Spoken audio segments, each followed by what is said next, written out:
Hoje no Cartório Contemporâneo, uma aula magna do Dr. José Renato Nalini.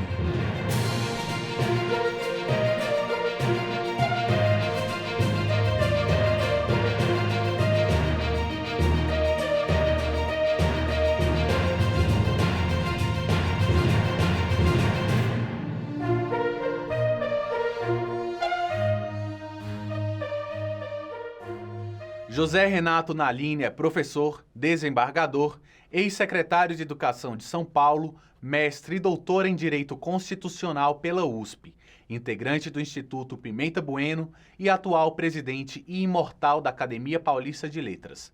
Ele nos preparou uma aula magna. Vamos assistir? Olá, doutor Nalini, seja bem-vindo ao Cartório Contemporâneo. Tudo bem com o senhor? Tudo bem, Duda. Com você também? Tudo bem. Doutor Nalini, o senhor já atuou no governo, no judiciário. Como é a comunicação entre esses dois setores e gera algum tipo de problema? Normalmente o judiciário ele fica distanciado da questão política, não é? Mas é normal que o governador precise muito do Tribunal de Justiça. O Estado, em todo o judiciário brasileiro, é o maior cliente da justiça, não é?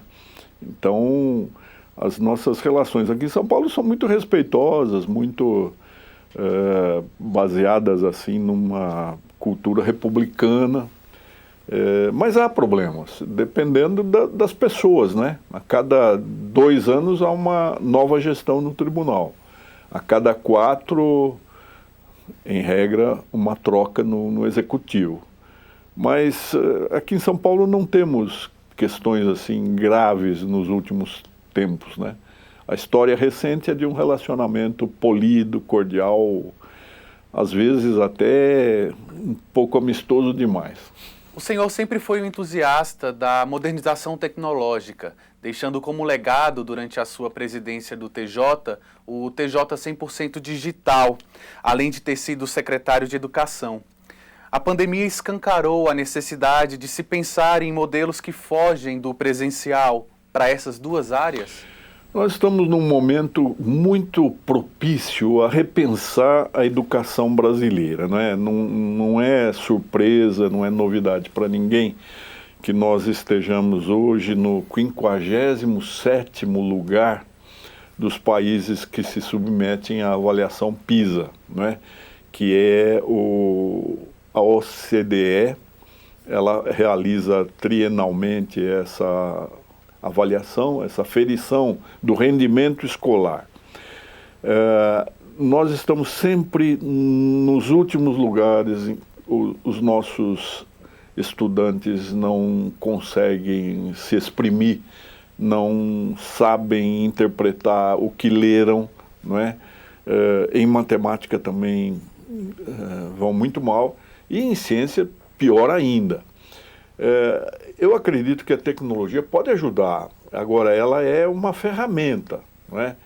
Nós precisaríamos uma revisão de todo o conceito do que é escola, principalmente escola pública, porque alguma coisa que é importante o país refletir hoje, Duda, é que a pandemia vai aprofundar o fosso entre aqueles que têm uma educação de excelência, porque há escolas particulares que são nichos de excelência, e a escola pública que não acompanhou o desenvolvimento da quarta revolução industrial, não é? Os mais prejudicados com a pandemia são exatamente os mais vulneráveis, os mais pobres, né? Que não têm direito à conectividade, não têm desenvoltura para que tenham, por exemplo, mães que possam ajudar no acompanhamento das aulas remotas, né? Então, o que o Brasil deveria fazer hoje, em primeiro lugar, seria requalificar os professores. Que o professor não pode mais ser aquela pessoa que deteria todo o conhecimento e tem o monopólio da verdade e vai transmitir para um aluno que seria uma tábula rasa, não sabe nada, todo o seu conhecimento. A experiência na Secretaria de Educação foi muito interessante para verificar que as crianças, na tenra idade, no ensino fundamental, ainda permanecem em sala de aula, ouvindo a professora, mas o ensino médio é a evidência de que a escola está defasada, anacrônica, superada. Porque ninguém mais consegue tolerar uma aula de 50 minutos, não é? Com um professor que é mal remunerado, é mal reconhecido. Hoje as crianças não têm mais aquela polidez antiga, não é? As mães negligenciaram um pouquinho no currículo oculto de falar, ensinar as palavras mágicas. Muito obrigado, por favor, com licença, né? Então, o professor já é alguém nem sempre muito estimulado.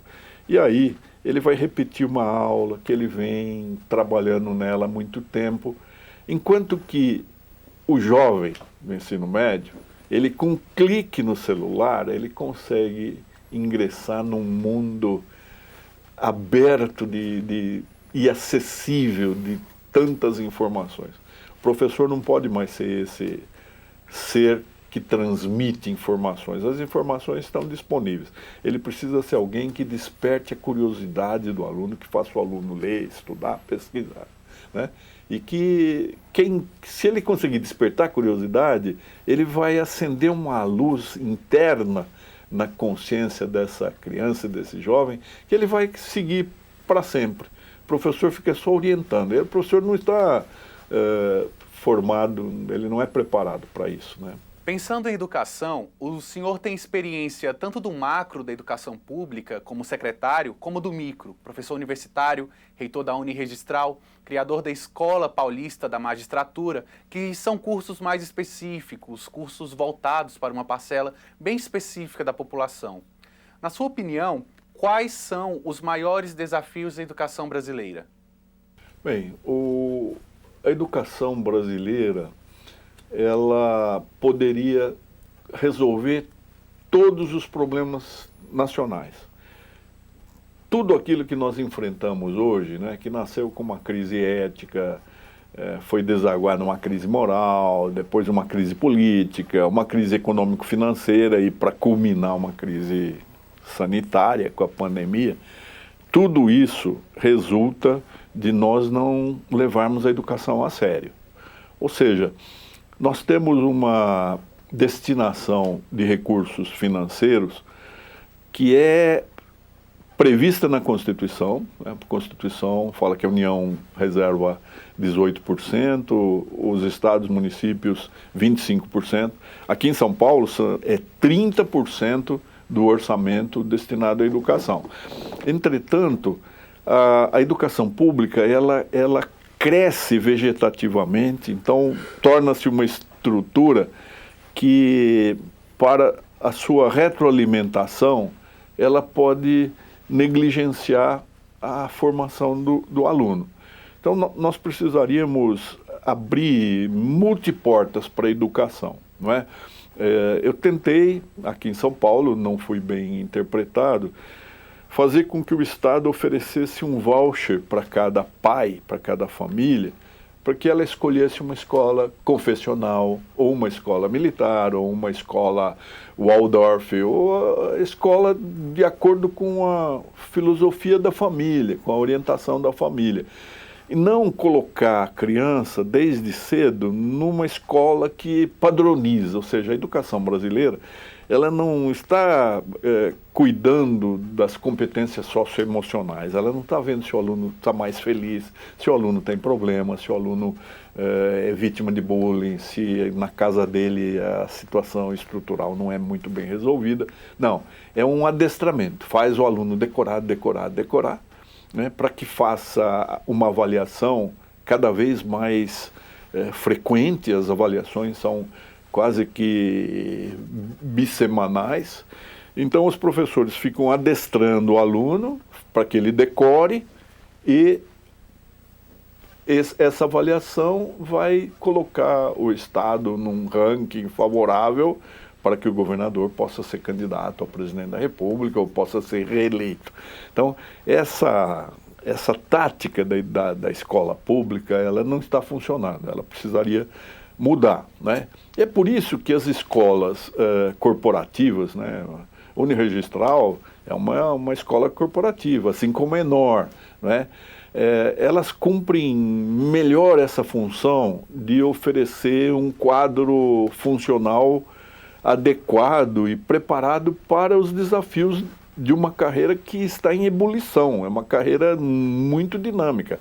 Ou seja, as delegações extrajudiciais, e eu sempre repito que o Constituinte foi muito inteligente, a estratégia mais perspicaz foi entregar um serviço público para um particular, que é recrutado pelo Poder Judiciário, um concurso severíssimo, e esse particular fica sob um julgo pesado do Judiciário, o Judiciário fica acompanhando, fiscalizando, controlando, ameaçando com a perda da delegação, o Estado não coloca um centavo na atividade e leva um percentual considerável dos emolumentos que constituem o ressarcimento do particular que precisou dos serviços, né, para o delegatário.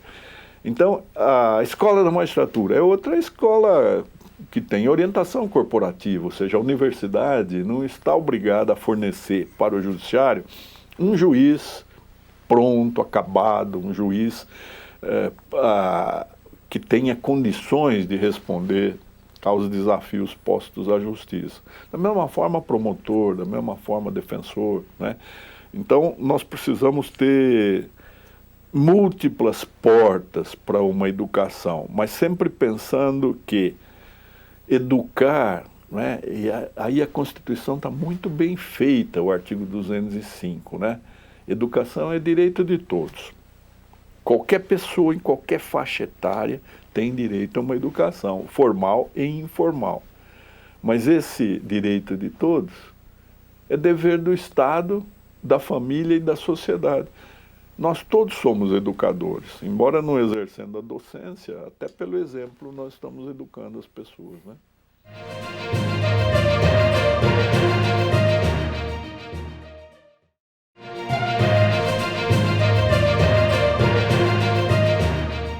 O senhor também é membro do Instituto Pimenta Bueno, grupo de juristas constitucionais. No mundo permeado pela disseminação de fake news, de que forma isso ameaça a nossa Constituição? E como combater isso?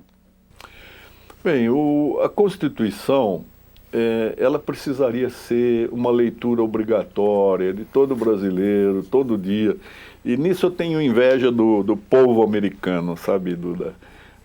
Nos Estados Unidos, em cada casa, em cada lar, na lareira tem a bandeirinha americana e tem também a Constituição. Só que eles têm uma vantagem, a Constituição norte-americana de 1787 atravessou séculos, né? Porque ela é um texto enxuto, um texto sintético, né? E todas as mudanças pelas quais os Estados Unidos passou, que o mundo passou, a Constituição, por obra da Suprema Corte americana, a Constituição foi sendo adaptada. A nossa Constituição de 1988, ela foi o resultado de um anseio nacional, que depois de 21 anos de arbítrio, de autoritarismo, o Constituinte colocou tudo na Constituição, né? Eu lembro bem do ministro Aires Brito dizer, da tanga à toga, a Constituição de 88 trata de tudo, né? Então ela se torna um texto analítico, um texto muito genérico, né? Há muitos termos vagos, imprecisos, né? Que vão ser preenchidos de acordo com a ideologia, com a orientação filosófica, com a formação religiosa, até com a idiosincrasia do intérprete. E no Brasil, todos são intérpretes da Constituição, né? Há um autor alemão que foi, inclusive, orientador de pelo menos 2 ministros do Supremo, Peter Haberle, que ele fala na comunidade aberta de intérpretes da Constituição. Você veja que hoje todo brasileiro acredita que conhece a Constituição, mas faz a sua própria leitura, né? Eu diria que o Supremo Tribunal Federal, ele precisaria sinalizar e fazer leituras definitivas do texto constitucional. Causa espécie, alguma perplexidade na nação, principalmente na grande comunidade jurídica, que a leitura do mesmo texto constitucional dependa do voto de um ministro, né? Então, 6-5. A Constituição precisaria ter uma leitura, o quão possível, consensual, né? Nesse ponto, eu gosto muito do exemplo da Suprema Corte japonesa. Os ministros se reúnem a portas fechadas, as sessões são reservadas, e o acórdão é uma peça sintética, e a votação é unânime, não há voto vencido. Ou seja, depois que a Corte falou, aquela é a posição do Supremo, né? Nós aqui, por força de uma Constituição analítica, de uma Constituição que é chamada panaceia, ou seja, ela quer resolver todos os problemas, então a Constituição tem textos que são apenas formalmente constitucionais, não é matéria da Constituição, está lá dentro da Constituição. Isso faz com que o nosso judiciário seja permanentemente chamado e as questões todas cheguem ao Supremo Tribunal Federal, que fica acumulado de questões para resolver. A Lei Federal 11.441 de 2007 alterou dispositivos do Código de Processo Civil então vigente e possibilitou a realização de inventário, partilha, separação consensual e divórcio consensual por via administrativa, mais especificamente por meio de escrituras públicas feitas nos cartórios de notas. Inúmeros processos judiciais simplesmente deixaram de ir para o judiciário. Como o senhor avalia os ganhos para a justiça e para a sociedade? Incalculáveis, Duda. E apenas eu acredito que nós estamos sendo muito tímidos. As delegações extrajudiciais, elas podem fazer muito mais, né? Eu tentei transferir as execuções fiscais. Aqui em São Paulo, a justiça ficava acumulada de execuções fiscais, ou seja, a cada final de ano, 645 municípios, mais a Fazenda do Estado, faziam chegar milhões de certidões de dívida ativa ao judiciário. E aí, os nossos juízes tinham de ficar procurando o devedor, né, com indicações incorretas, nomes errados, endereços que não coincidiam. Então, o judiciário fica com um volume imenso de processos que não resultam em nada. Nós sabemos que o resultado da cobrança judicial da dívida ativa é pífio, ou seja, é um serviço autofágico. A justiça gasta muito mais em ter uma estrutura, em despender tempo, recursos para procurar os devedores do que ela consegue reaver, né? Então, a execução fiscal, ela tem tudo para passar para as delegações extrajudiciais, para os antigos cartórios, né? O registro de imóveis, ele poderia cuidar da execução do IPTU, porque cada matrícula, né, do imóvel já tem também o seu cadastro de contribuinte da municipalidade. Mais ainda, o registro de imóveis poderia se incumbir da regularização fundiária desde que os municípios procurassem as serventias nas suas circunscrições imobiliárias e fizesse convênios para que essa política estatal tão importante, ela tivesse sequência. Você veja, hoje nós temos uma realidade informal muito grande no Brasil, né? As pessoas compram um imóvel e não levam a registro. Então, veja que a capa das escrituras normalmente está escrito assim: quem não registra não é dono. Mas é aqueles contratos de gaveta, aquelas questões mal resolvidas. Com isso, o município deixa de receber IPTU, né? Sem regularização fundiária, o ocupante do imóvel, possuidor, às vezes até considerado um invasor clandestino, alguém que vive na ilicitude, ele não pode obter um empréstimo, ele não pode oferecer aquilo como garantia, né? Então vejam quanta coisa as delegações extrajudiciais poderiam fazer. Nós precisamos de um pouco menos de timidez do parlamento, né?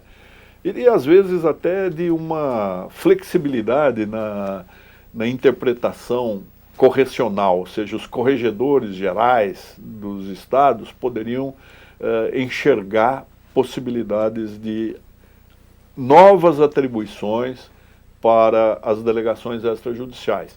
Com isso, o judiciário teria condições de realmente cuidar dos conflitos complexos e não precisar cuidar de questiúnculas, né?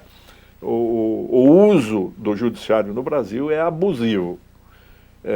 Há pessoas, até amigos, que consideram um termômetro democrático. Há muito processo. Nós já chegamos a ter 100 milhões de processos em curso pelos tribunais brasileiros. Aqui é um absurdo. Se pensar que processo tem autor e réu, né, nós teríamos 200 milhões de pessoas litigando, né? E é irreal isso, porque o grande cliente é o Estado. Mas, de qualquer forma, o excesso de processos não é um índice da democracia, é uma patologia, é uma doença, né? Nós precisaríamos fazer com que as pessoas também procurassem cumprir espontaneamente a lei, responder pelos compromissos assumidos, né? E não a qualquer questiúncula procurar um juiz. O senhor foi presidente e corregedor-geral do Tribunal de Justiça de São Paulo entre os anos de 2012 e 2015. Quais foram as principais iniciativas feitas junto ao foro extrajudicial durante a sua gestão? Eu sempre admirei muito os antigos cartórios, porque quando eu ingressei na magistratura, a parte judicial também era feita pelos cartórios extrajudiciais, né? A estatização foi bem posterior e eu hoje questiono se valeu a pena estatizar, né? Porque o trabalho era muito bem feito e uma característica do extrajudicial é a de que os funcionários eles não têm nenhuma das características do funcionário público, ou seja, eles são regidos pela CLT, eles têm noção de que eles têm de ter produtividade, eles sabem que desempenham um serviço muito sério, que vai afetar a vida das pessoas. Então, o aspecto ético, e eu sempre tive muita preocupação com ética, foi uma das questões que sempre me levaram a estudar mais. Nesse aspecto ético, o trabalho das serventias extrajudiciais era superior, né? Há exceções, é claro, mas quando você recruta ao mesmo tempo milhares, às vezes, de funcionários, eles vêm em busca de uma colocação, de um emprego, nem sempre têm noção da relevância, da gravidade, da seriedade do mistério que vai ser entregue a eles. Então, quando eu cheguei à Corregedoria Geral, eu já tinha passado pela Vara de Registros Públicos da capital de São Paulo, que é um grande laboratório de experiência, tudo acontece aqui, né? Já tinha sido assessor do Corregedor-Geral, desembargador Silvio do Amaral, já tinha sido assessor de 2 presidentes do Tribunal de Justiça, né? Desembargador Nereu César de Moraes, desembargador Aniceto Allende. Já tinha trabalhado na criação da Escola Paulista da Magistratura, né? E vinha acreditando que os cartórios deveriam ser o destinatário de tudo aquilo que não era conflitivo, conflituoso, né? da chamada jurisdição voluntária, aquilo que o juiz faz, mas que não é decidir controvérsia, poderia ser feito pelos cartórios. Então, tentei fazer com que a regularização fundiária passasse a ser algo concreto e factível, porque antes era um aceno, né? Contei com a colaboração de equipes valorosas, né?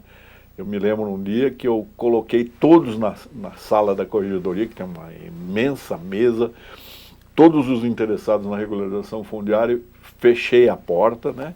E falei, agora vocês só saem daqui quando chegarem a uma solução, né? E chegamos, saíram vários provimentos, né? Agora, a contraprestação também foi muito importante.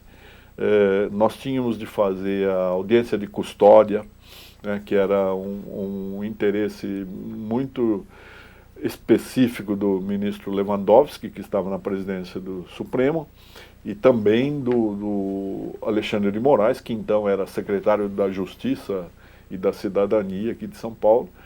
Então, foram as serventias extrajudiciais que me forneceram estrutura, material e funcional e pessoal para que a audiência de custódias acontecesse. Foram os cartórios que montaram o Cartório do Futuro, né, que era um cartório totalmente informatizado. Você acabou de dizer que o processo 100% digital foi de 2014 a 2015, né?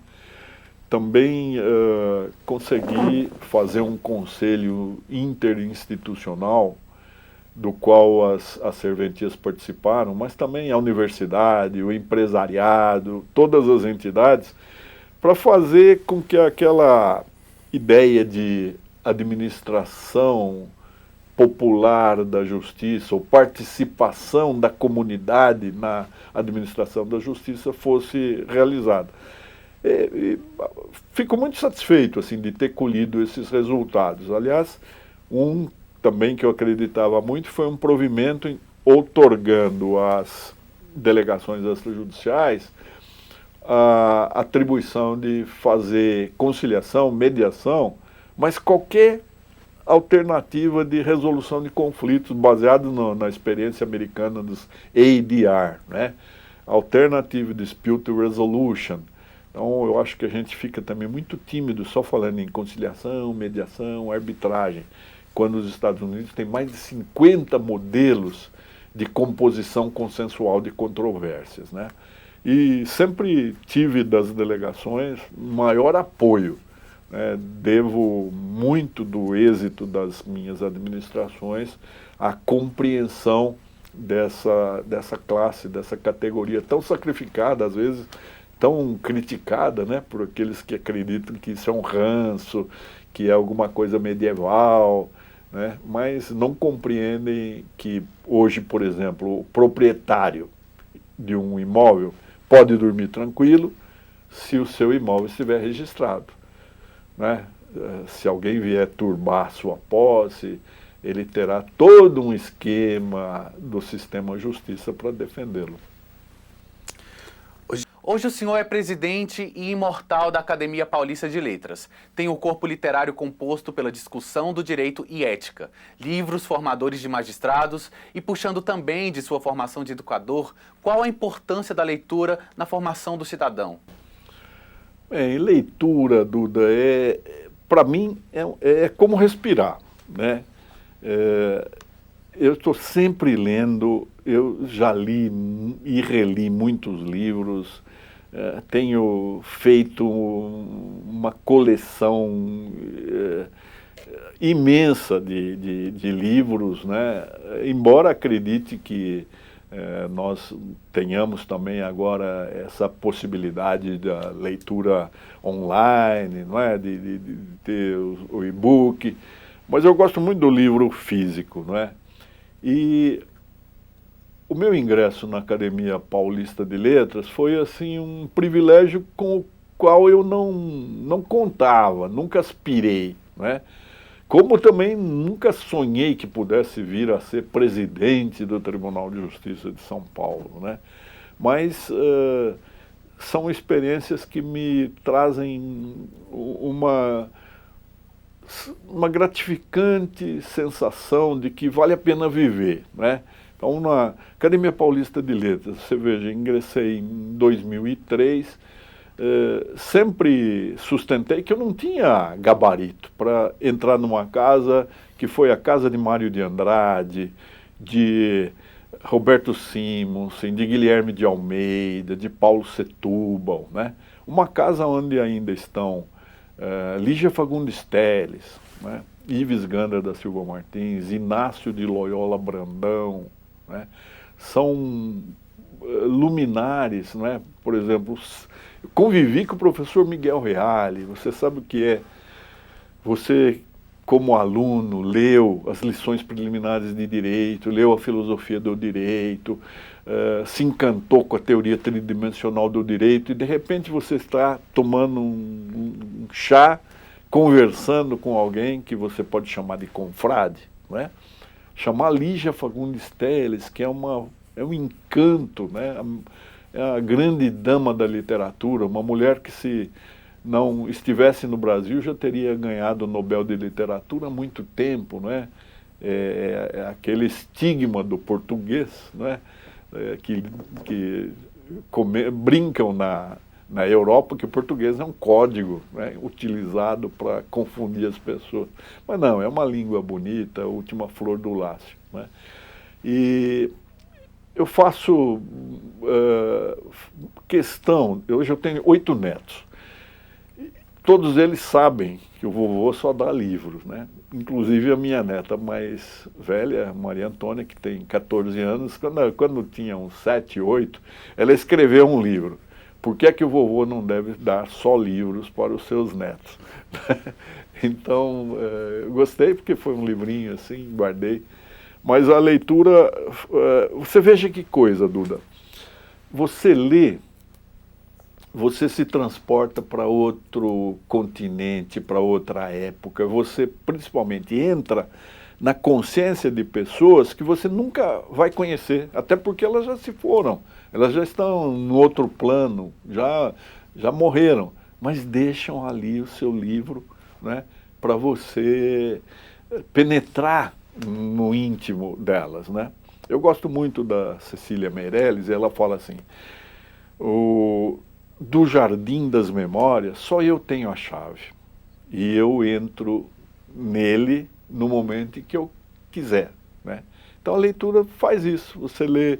Há livros que você lê quando você era criança, adolescente, depois você lê numa fase adulta, depois você lê já maduro, você lê na senectude, e cada leitura é um mundo novo que se delineia, né, é uma coisa fabulosa a leitura. Eu não viveria sem ler. Então, como eu disse, ler para mim é como respirar.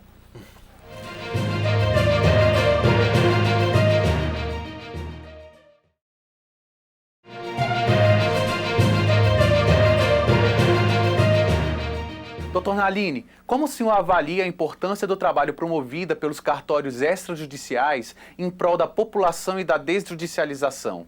É muito importante que nós mostremos para o brasileiro que a solução do artigo 236 da Constituição foi a melhor iniciativa do Constituinte de 1988. Ou seja, o Estado abriu mão de operar diretamente em funções que são suas.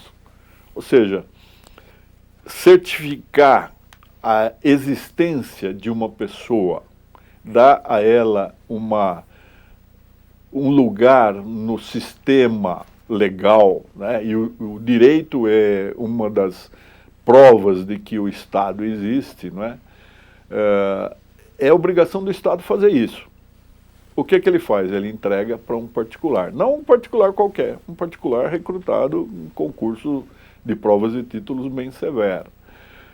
Legitimar a propriedade e os direitos reais. A propriedade é um direito fundamental que vem ali no caput do artigo 5º da Constituição, não é? Você formalizar a vontade das partes, que é o que o notário faz, né? Você chega com um problema, você conta, você faz a sua narrativa e ele vai formalizar juridicamente, vai fazer com que aquilo seja válido, seja reconhecido pelos outros e pelo próprio Estado. Tudo isso é alguma coisa que o Estado deveria fazer.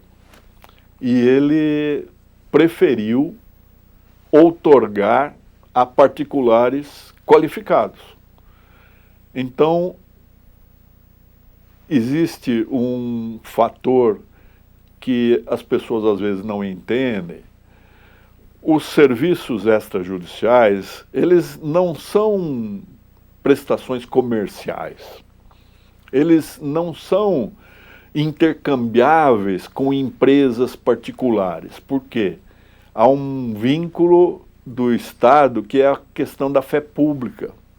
A fé pública é uma das expressões da soberania estatal. Enquanto houver Estado, o Estado tem soberania, relativizada ou não, e a fé pública é o sinal de que o Estado está presente naquilo que o tabelião, o registrador fazem.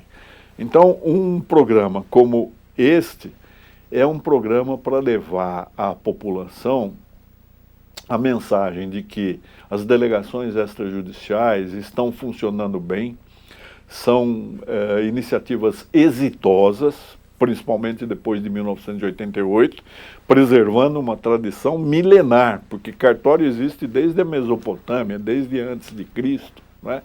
Mas eles estão conseguindo acompanhar as TICs, as tecnologias da informação e da comunicação, estão conseguindo dinamizar o trabalho, principalmente nessa coligação de entidades associativas que fazem com que a coesão produza efeitos muito mais exitosos, né?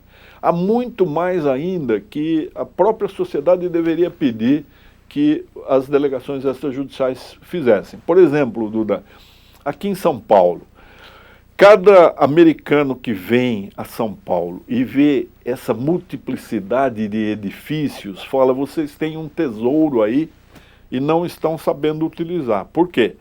Nós fazemos uma alienação fiduciária ou uma hipoteca sobre cada imóvel e não temos utilizado o valor do edifício até exaurir a sua capacidade de garantir uma obrigação. Ou seja, você tem um edifício aqui de 50 milhões de reais e o seu proprietário ou a empresa que é sua titular dominial consegue um financiamento de 10 milhões.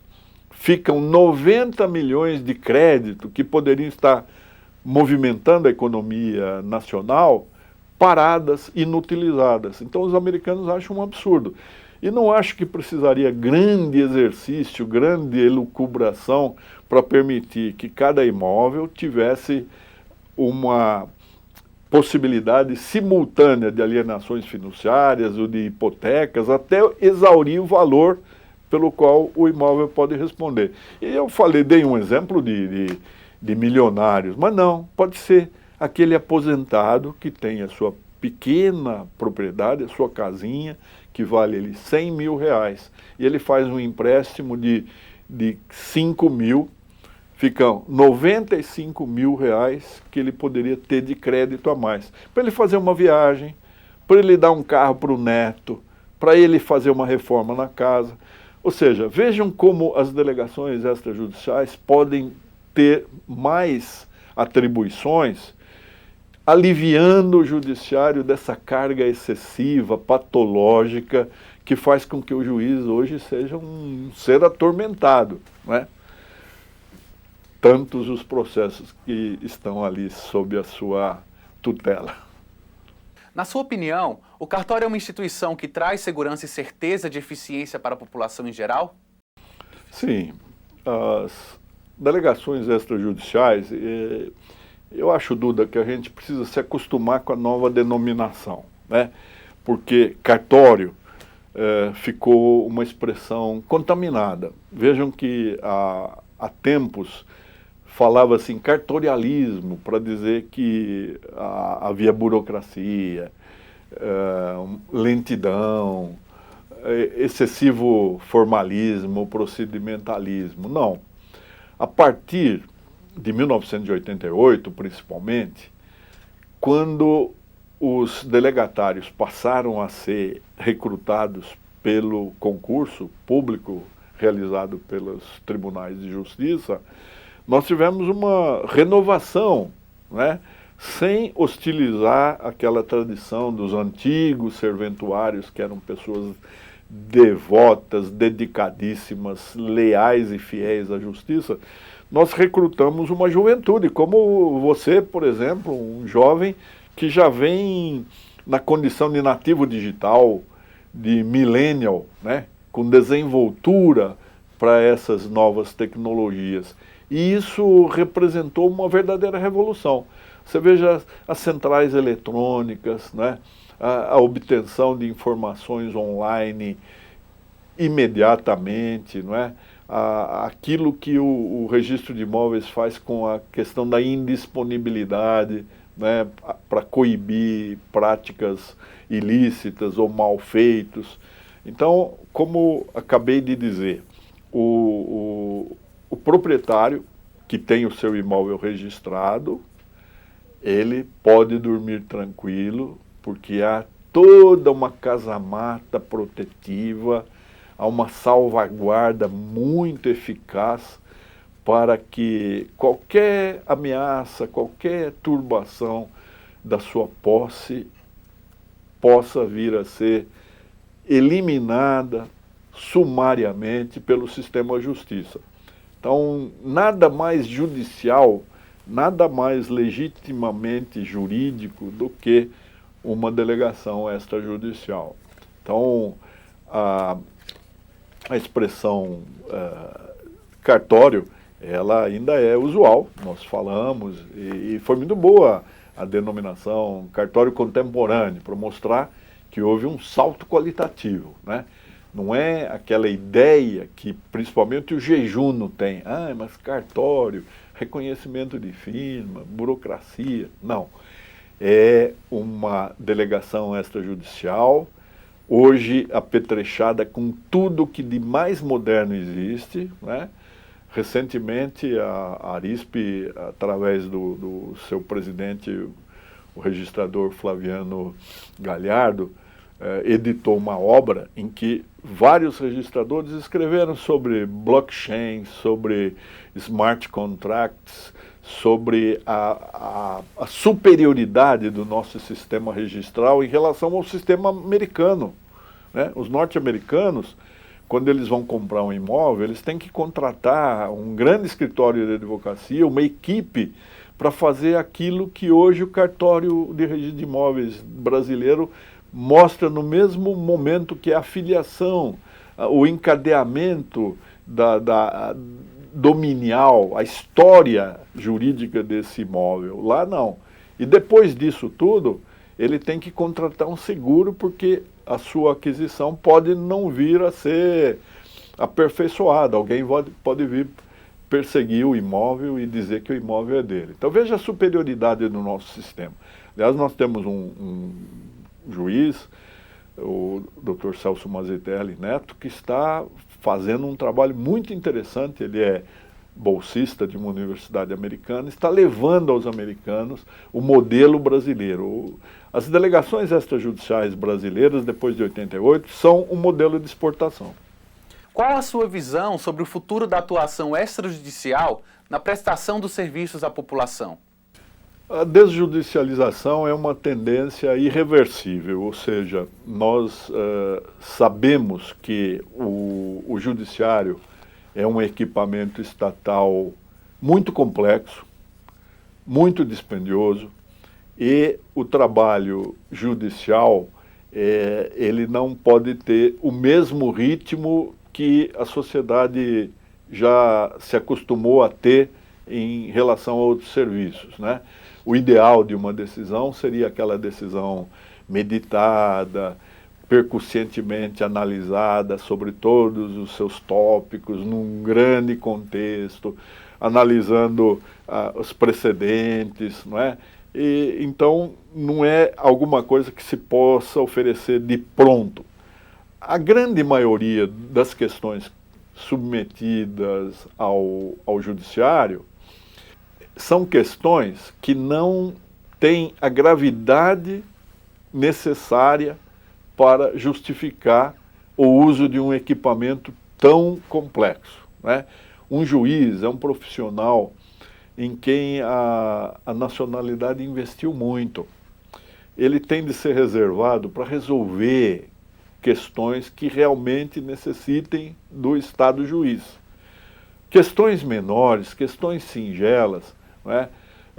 E a experiência, fui juiz 40 anos, então quanta coisa não chega ali ao seu conhecimento que não é questão nem jurídica, é uma questão de falta de comunicação, é uma questão de assistência social, é uma questão de saúde, é uma questão de ressentimento que pode ser resolvido através do diálogo. E uma delegação extrajudicial, um espaço que tem profissionais recrutados de uma forma tão eficiente que eles são qualificados. Hoje, a maior parte dos registradores e notários são doutores, pós-doutores, continuam a estudar naquele processo de educação permanente.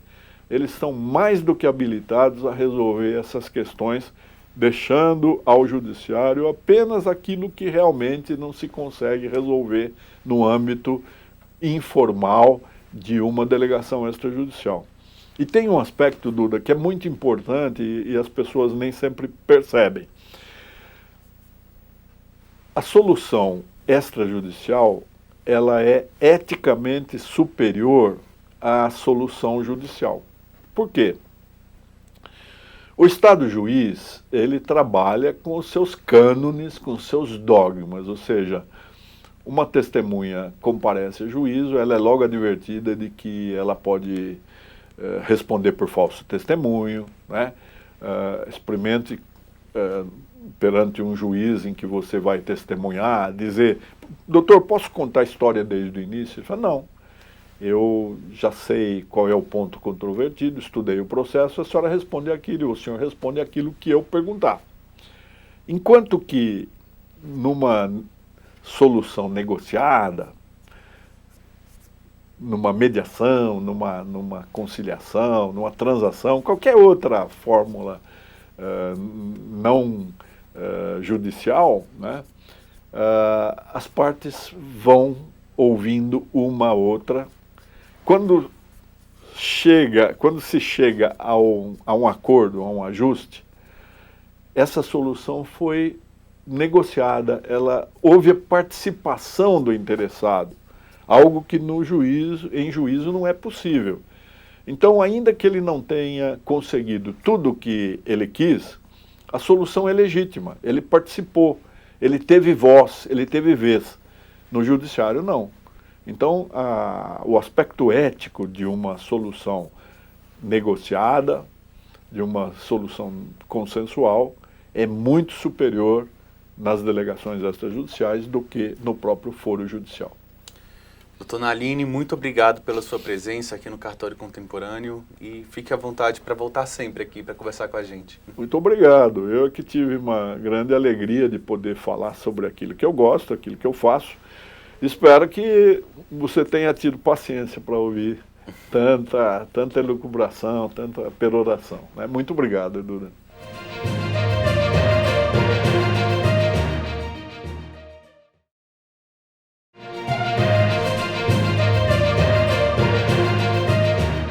Dr. Devanir Garcia, diretor de RCPN, Registro Civil de Pessoas Naturais da CNR e tabelião do 2º Ofício de Registro Civil das Pessoas Naturais de Açailândia, no Maranhão, falou conosco sobre os serviços digitais do Registro Civil. Vejam só. Dr. Devanir, o senhor poderia detalhar o funcionamento do cartório digital de Registro Civil? Bem, o cartório digital, que funciona através da nossa CRC nacional, a Central do Registro Civil, desde 2015, os serviços dessa central aproximaram o cidadão dos serviços dos cartórios, pois, através dela, o cidadão pode obter os seus documentos, obter sua certidão, acessando a internet através do site www.registrocivil.org.br, onde ele fará a sua solicitação e receberá essa certidão de forma eletrônica em seu e-mail.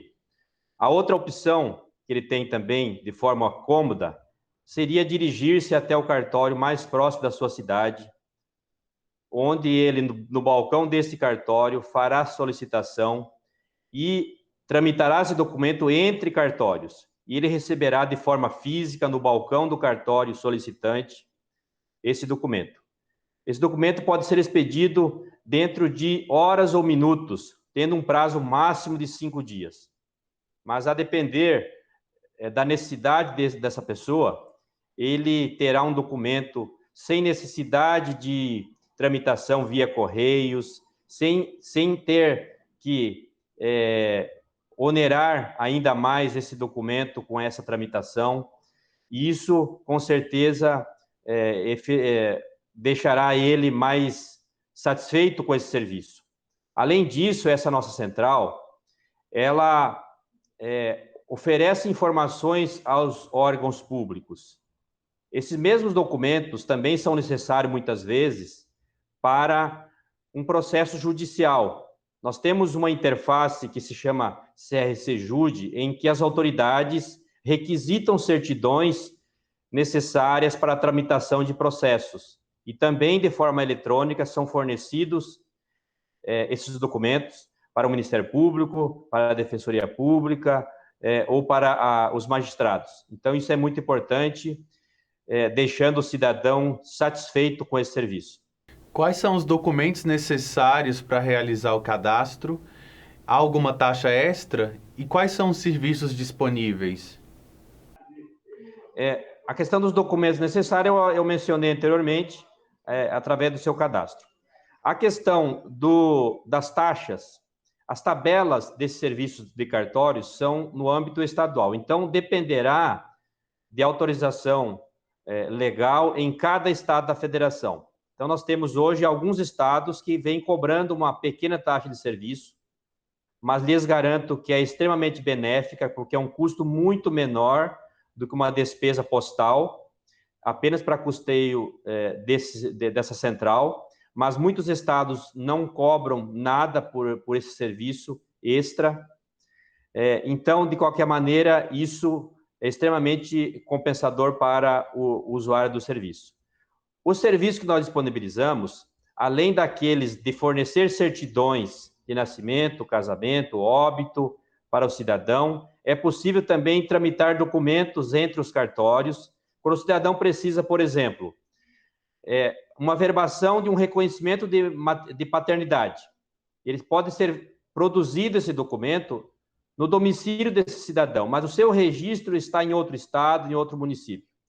Então, ele irá até o cartório mais próximo e será feito o envio eletrônico desse documento e depois ele receberá, através da central, a sua certidão já atualizada com a verbação dessa paternidade, o exemplo que eu dei. Também, o serviço muito importante que essa central disponibiliza é dirigido aos órgãos públicos, aos órgãos governamentais. Através dessa central, fornecemos diariamente informações à Dataprev. E a Dataprev distribui para os órgãos públicos. Por exemplo, nasceu uma criança e essa mãe tem direito à licença maternidade. Quando ela chegar ao INSS com essa solicitação, essa informação já constará no banco de dados do INSS, enviado pelo cartório onde registrou esse nascimento. Da mesma forma, após registrarmos um óbito, essa informação desse óbito é enviado ao INSS e aos demais órgãos governamentais. Com isso, o governo, de forma segura, deixará de pagar esse benefício imediatamente e evitará eventuais fraudes. Então, um serviço de extrema importância dessa nossa central, tanto para a população que precisa das informações, dos seus documentos, mas também, de forma muito importante, aos órgãos governamentais, e diga-se de passagem, com custo zero para esses órgãos e com custo zero essas informações chegam aos seus bancos de dados. E por hoje é só. Eu sou Duda Meirelles e foi um prazer tê-los aqui conosco no Cartório Contemporâneo. Se você não pôde ver o programa completo, temos uma reprise na segunda-feira, 19 horas, e no canal do YouTube da CNR. Vejo vocês na quinta-feira, 19 horas, no próximo Cartório Contemporâneo. Até lá!